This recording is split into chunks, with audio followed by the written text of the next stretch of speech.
Hey, what's up, guys? It's the Sports Splits here, and we're back with another NFL Mock the Mock. Today we are taking a look at Daniel Jeremiah's, I believe actually first mock draft of the offseason.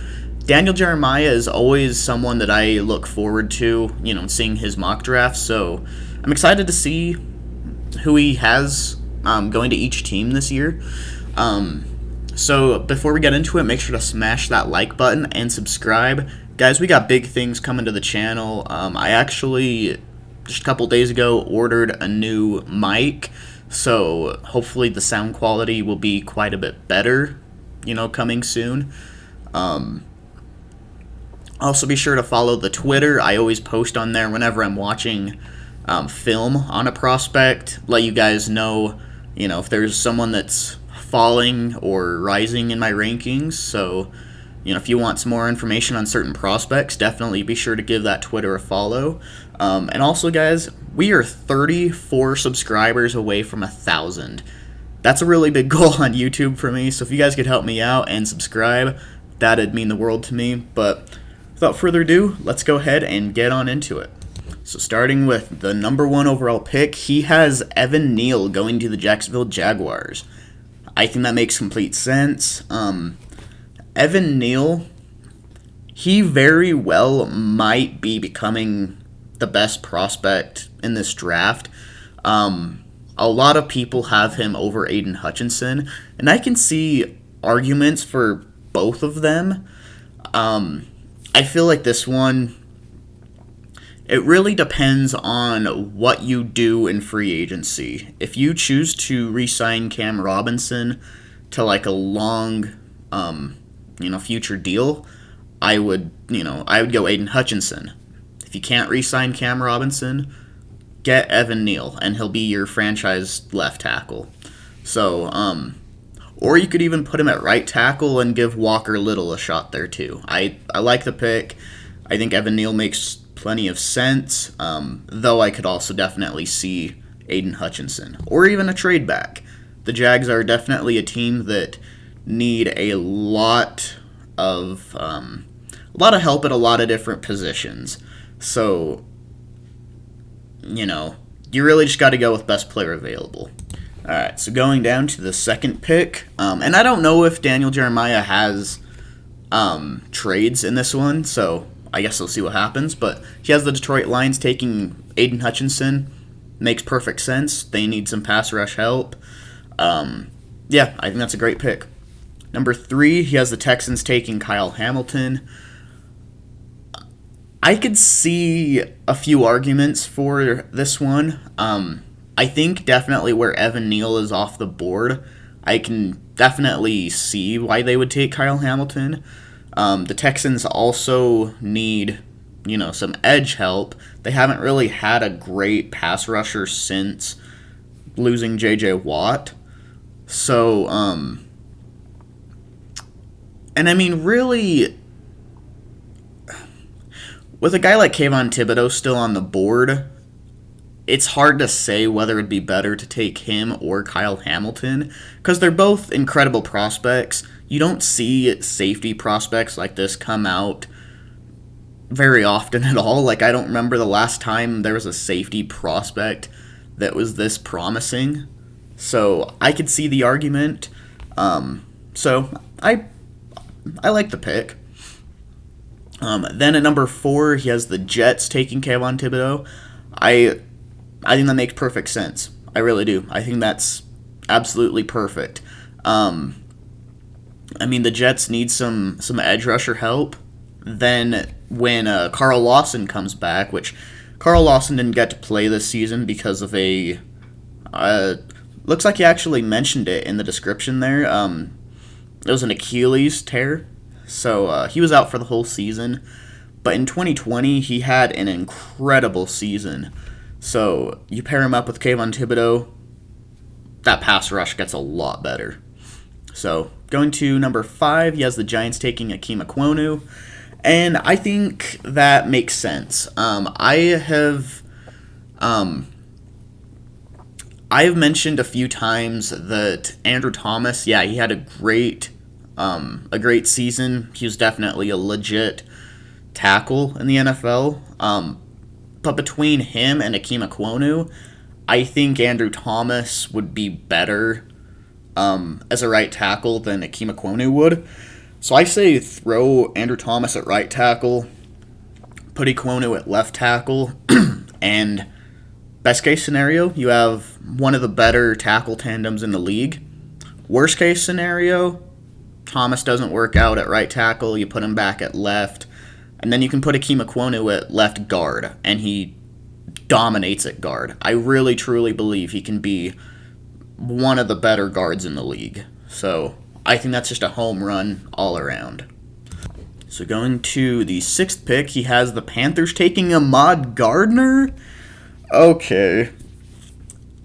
Here is the first issue I'm seeing with his mock.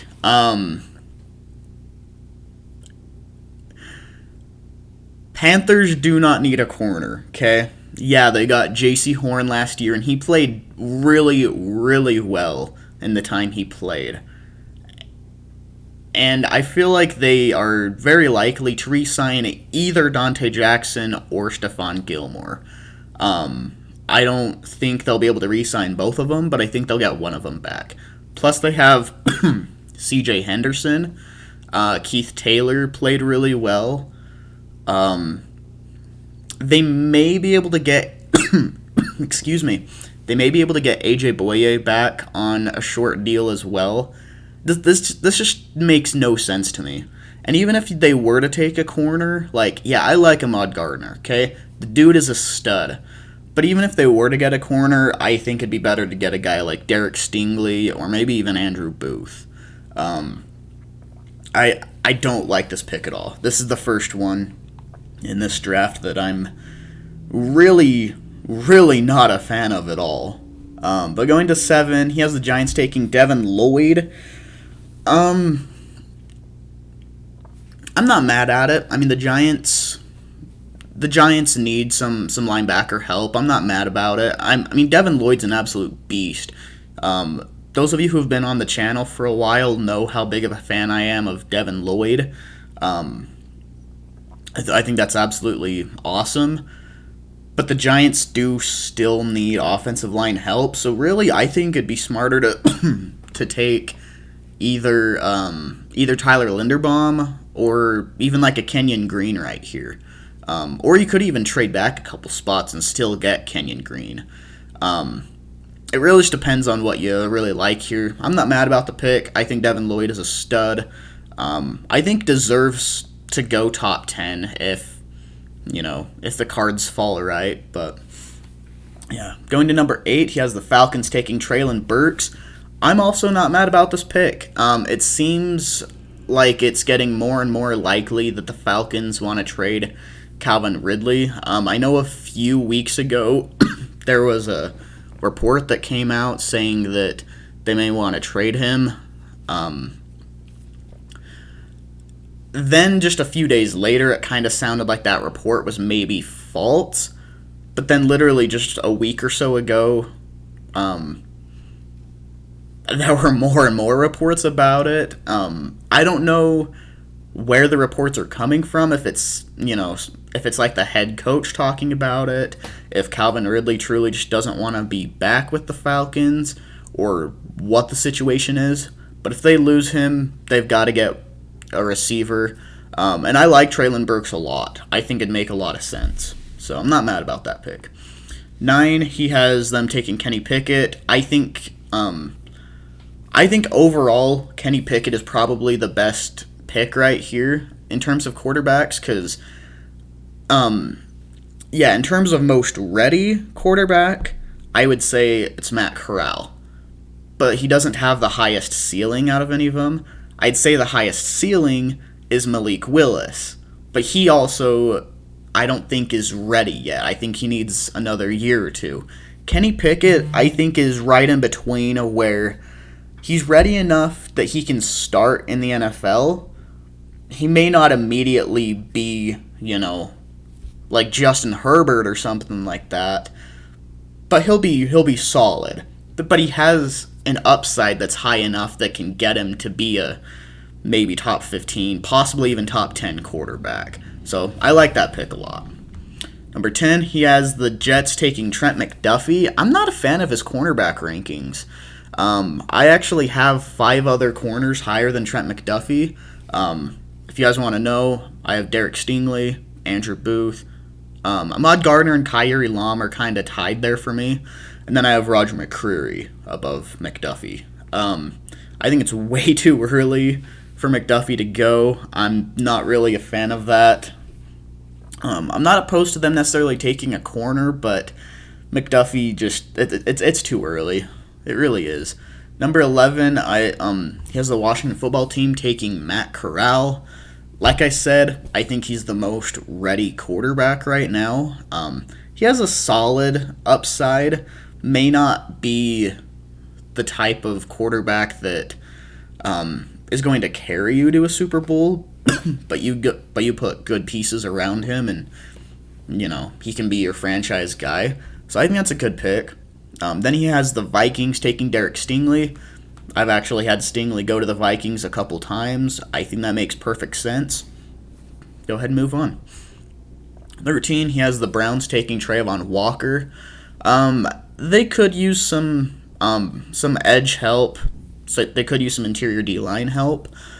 But really, I think they need wide receiver so bad here that I think it'd be kind of dumb to pass on a guy like Garrett Wilson, Chris Olave, or even if Treylon Burks is available right here. I just don't understand passing on him. Then he has the Ravens taking Trevor Penning. I agree that the Ravens need some offensive line help. I think it may be a little early for Trevor Penning, though. I think it's definitely a reach. I think he should go more towards the end of the first round, maybe even early into the second. So I think it's definitely early for him, but I feel like he kind of fits more what the Ravens are wanting to do. All right, so going to pick 15, he has the Eagles taking George Karlaftis. I think that's a good pick. If Karlaftis falls this far, I think that'd be an awesome pick. Not much more to say about that. Then he has them taking Drake London. I kind of like that, actually. I've had the Eagles take Treylon Burks a couple times because, well, yeah, they need another receiver, but they also really need a big body receiver. And with Treylon Burks already off the board at this point, Drake London, he's a big body receiver. I think he'd be almost exactly what the Eagles would need right here. So I like the pick. 17, he has the Chargers taking Bernard Raymond. I'm not really a huge fan of that, if I'm being honest. Last year they got Rashawn Slater, and he's been balling out right there. I think it'd be smarter right here to get a guy like Jordan Davis, or even maybe David Ajabo, because I feel like they need help at both edge and interior D-line. I feel like it'd be kind of dumb to pass on one of those guys right here. Plus, Raymond, he's good, but I feel like he's definitely a guy that you're going to want to take either on the back end of the first round. Sorry, I couldn't think of the word. Back into the first round, or even maybe early into the second round. So, just not a huge fan of that. If they do take a tackle, I think a guy like Charles Cross would make more sense. And he has the Saints taking Garrett Wilson. I think that makes perfect sense. I don't understand people wanting them to take a quarterback right now, because I think Jameis Winston played pretty solid when he did play there. So give him another chance and give him weapons. I think that makes perfect sense. Then he has the Eagles taking Kenyon Green. Great pick.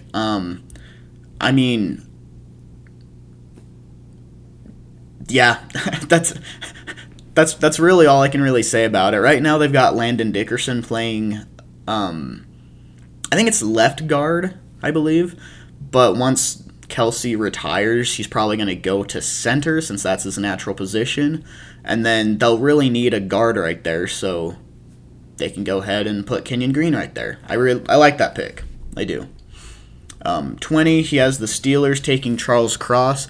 Now, the Steelers definitely need a lot of offensive line help, so I'm not necessarily opposed to this. I feel like they're kind of the type of team that would really want to figure out their quarterback situation first. And with a guy like Malik Willis still on the board right here, I could see the Steelers maybe going after him. Just kind of depends on what they think about Willis. So, yeah, this isn't a bad pick. I think if they could get Charles Cross, that's awesome. But I feel like they'll also be looking for quarterback, which kind of depends on how the board falls. 21, he has the Patriots taking Jordan Davis. Last year, or I think it was 2 years ago, actually, if I remember correctly, the Patriots took Christian Barmore. I like the combination. I do. I feel like the Patriots would be smarter to take a wide receiver or even a corner right here. If you're going for best player available, I wouldn't be opposed to this at all. I mean, that makes the Patriots D-line all that much more nasty. But if you're going more for need, I don't really see it as a big need for them. So, 22, he has the Raiders taking Chris Olave. I think that makes some sense. Really, ever since the Henry Ruggs issue, they've kind of needed a more dependable wide receiver. Zay Jones has had a really good season, I would say. Brian Edwards is solid. Hunter Renfrow, sorry, I couldn't think of his name at first, had actually a really, really good season too. But I feel like they need that number one wide receiver that can just, be a go-to guy for them. And I think Chris Olave can be that guy. 23, he has the Cardinals taking David Ojabo. Yeah, if he falls this far, absolutely, that's a great pick for the Cardinals. If he's off the board, I would recommend a guy, if the board falls this way, I would also recommend a guy like Andrew Booth. Kyrie Lama's still on the board, so there's options there, but I like the pick a lot. Then he has the Cowboys taking Nakobi Dean. I really don't see linebacker as a huge need for the Cowboys. I know some Cowboys fans would disagree with me on that. I really don't see it as a huge need for them. Obviously, they've got Micah Parsons. I'm trying to remember if they were planning on re-signing Leighton Vander Esch. I guess it depends on if they re-sign him or not. If they do let him walk, yeah, this is a good pick. Nakobi Dean's a stud, so if you do want just best player available, that'd make that linebacking core that much better. So, not mad about that. Then he has the Bengals taking Tyler Linderbaum. If Linderbaum falls this far, that's an absolute home run steal for the Bengals. I personally see Linderbaum as a top 10, top 12 talent in this draft. So if he falls this far, where the Bengals need offensive line help, that'd be an absolute home run for them. Then he has the Dolphins taking Daniel Fellaille. I love Daniel Fellaille. I don't understand why he's not, higher up on a lot of people's boards. This may be a little bit early. I think he'd be more likely to go like very, very early second round, but it's not that much of a reach. I don't feel like it's that bad. Where the Dolphins need some help getting this absolute beast of a tackle. He's 6'9", 380 pounds. Like the dude's gonna move people. I don't understand why he's ranked a lot lower than some of these other guys. I think he's better than I don't know, after watching some more of his tape, I think he's a little bit better than Nicholas Petit-Frere. I think he's better than Trevor Penning. So yeah, I like the pick. I like the pick a lot. Then he has the Bills taking Kyler Gordon. I don't understand why other corners are going above Andrew Booth. Booth will end up as a really good corner if he can be healthy. I don't understand it. And really, Kyler Gordon, you know, just taking all of the other corners out of the equation, I look at Kyler Gordon as an early third rounder, maybe a very, very late second rounder. I don't quite understand this. So moving on to pick 28, Quay Walker. Guys, I'm going to be completely honest here. I don't really even know who Quay Walker is. And I've done a lot of studying on prospects that I think will be in the top 3 rounds. Those are kind of the main rounds that I really know a lot about. I'm trying to kind of get into the 4th round a little bit here. But yeah, I don't think I've even heard of Quay Walker. I just don't understand this. I really don't.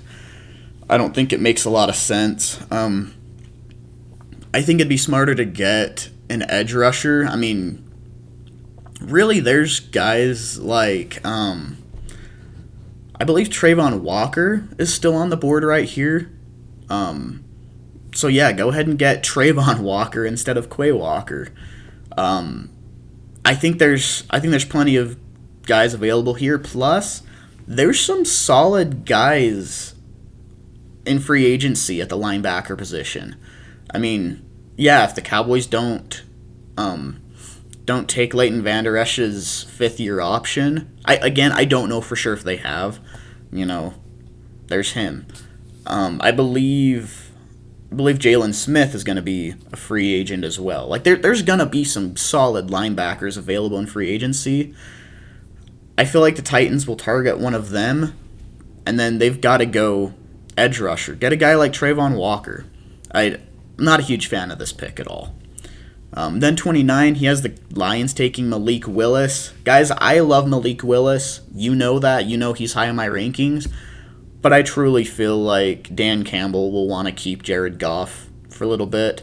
I feel like they mesh pretty well, and I don't feel like Jared Goff really did as bad as a lot of people say he did for 2021. Considering what he was given, I feel like he did pretty solid. I say get him more weapons, because really his only real weapons were Amon-Ra St. Brown and TJ Hawkinson.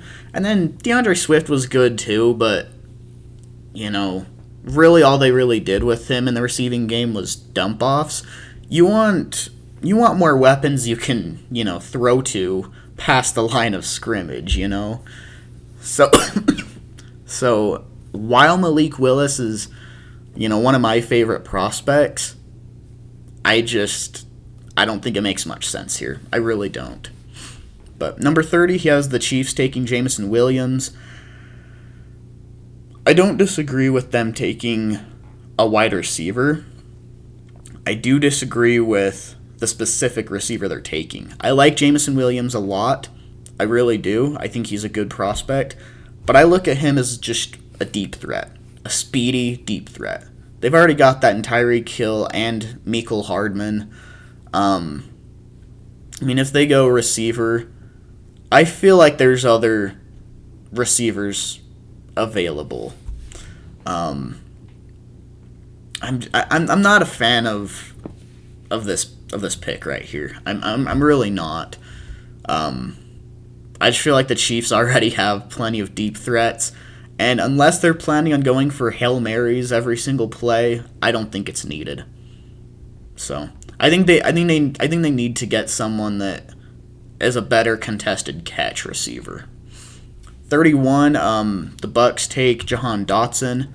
This one, I think that makes sense. Obviously they lost Antonio Brown with that whole issue. You know what it is. We're not sure if they're going to be able to re-sign Chris Godwin either, because he's set to be a free agent. I could see them possibly franchise tagging him again if he wants to stay there, which he might. I don't know. But if they do lose him, I think they absolutely need to look at the wide receiver position. Then we have Packers, and they take Devontae Wyatt. I don't think that's a bad pick at all. I really don't. I kind of like the pick. If they do go for a D tackle, I think it'd be slightly better to take DeMarvin Leal. But Yeah, I'm not mad about that pick at all. I think Devonte Wyatt is a very very overlooked prospect, and I think the combine's going to raise his stock quite a bit.